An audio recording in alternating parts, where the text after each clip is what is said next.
नमस्कार, जय श्रीराम.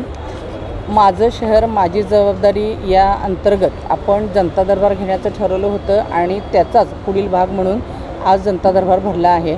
आनंद या गोष्टीचा आहे की आज आमच्याकडे 83 तक्रारी आल्या. पहिल्या वेळेला आपल्याकडं त्या 129 तक्रारी होत्या, परंतु आता त्याचा ओघ कमी होताना दिसतो आहे. याचं मला समाधान आहे की लोकांचे काही प्रश्न आम्ही सोडवण्याचा प्रयत्न करत आहोत आणि त्याला यश मिळत आहे. आणि याच्यामध्ये प्रशासकीय अधिकाऱ्यांचंसुद्धा खूप चांगलं सहकार्य मला लाभत आहे. मग याच्यामध्ये उपायुक्त आडसुळे साहेब आहेत, मस्कर साहेब आहेत, वॉटरचे हर्षल घाडगे साहेब आहेत आणि त्याच्याच बरोबरीनं सर्व आमचे नगरसेवक यांचंही आम्हाला सहकार्य होत असतं.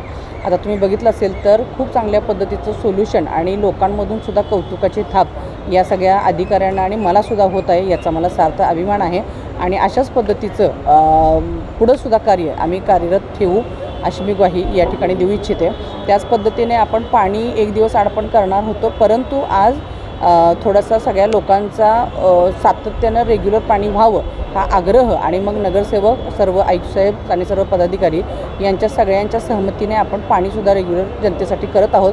तर कुणीही घाबरू नये आणि पाण्याचा अपव्यय करू नये, पाणी वाया घालवू नये. पाणी साठा पुढे जाऊन आपल्याला कमी पडणार आहे, त्यामुळे आत्तापासूनच आपण पाणी सेव्ह केलं पाहिजे. जय Shriram. Madam, I am so happy की कोल्हापूर शहराला दातृत्व खूप मोठं आहे आणि केवळ एक अनाऊन्समेंट की ज्याच्यामध्ये कोल्हापूरवासियांनी सुद्धा माझ्या याच्यामध्ये सहभागी व्हावं याच्यावरती 40 ते 45 लोकांकडून मागण्या आल्या आणि काही जे मागे लोकांना दिलं गेलं होतं आणि तो प्लेस असे प्रश्न सोडले तर जवळजवळ 27 आयलँड आपले अशा पद्धतीनं गेले आणि मी खूप खुश आहे की आम्ही काल प्रेझेंटेशन बघितलं तर खरंच जे माझं स्वप्न मी मागे पाहिलं होतं की माझं कोल्हापूर शहर त्याला एक ऐतिहासिक वारसा आणि ते तशा पद्धतीनं व्हावं, याला कुठेतरी आता पुढचं आपण लवकरात लवकर जाऊ असं मला वाटतं.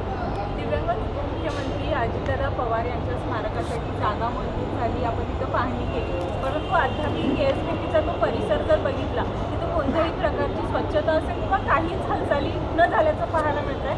कधीपासून हे सगळं सुरू होईल? खरं तर आदरणीय अजितदादा पवारांचा अशा पद्धतीने दुःखद निधन आणि मग स्मरणार्थ पुतळा याच्यासाठी आम्ही तत्परतेने काम करत आहोत. आदरणीय आदिल फराज साहेबांनी याच्यामध्ये पुढाकार घेतला आहे आणि आम्ही पाठपुरावा अशा पद्धतीने करत आहोत की ते स्मारक अतिशय सुंदर असं व्हावं आणि त्यामुळे थोडासा फंड हा त्याच्यासाठी मोठा लागतो.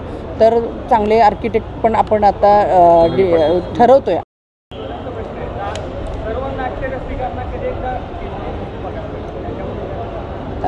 तुम्ही पाहिलं असेल की आदरणीय फराज साहेबांनी याच्यामध्ये पुढाकार घेतला आणि खूप चांगल्या एक नव्हे तर 2 ते 3 मीटिंग घेतल्या गेल्या, ज्याच्यामध्ये शाहू महाराजींनी सुद्धा भाग घेतला, क्षीरसागर साहेब आहेत, अमल साहेब आहेत, ही सगळ्यांनी सुद्धा याचा पाठपुरावा केला आहे आणि खूप चांगल्या पद्धतीनं कॉन्ट्रॅक्टरनं सुद्धा काम चालू केलेलं आहे. येणाऱ्या लवकरच्याच काळामध्ये आपण केशवराव भोसले नाट्यगृह हे लोकांसाठी ओपन करत आहोत. आयलँडच्या बाबतीत काल आपली बैठक झाली, त्यामध्ये किती जणांनी मंजुरी दिली? आविष्कार इन्फ्रा तुम्हाला देत आहे विविध लोकेशन्सवर NA प्लॉट्स आणि प्राईम फ्लॅट्सचे प्रोजेक्ट्स. नंदिनी जाधव नगर, शांत निवांत कोल्हापुरात घर म्हणजेच नंदिनी जाधव नगर. मल्हार रामगिरी, तुमच्या स्वप्नातील बंगल्याची पहिली पायरी. मल्हार रामगिरी हातकणंगले. पॅनोरमा हिल्स आंबा, सह्याद्रीच्या कुशीत निसर्गाच्या सानिध्यात तुमचं स्वतःचं farm house. Padmavira city Jaysingpur, एक आधुनिक लाईफस्टाईल देणारा 1 and 2 BHK होम्सचा प्रोजेक्ट.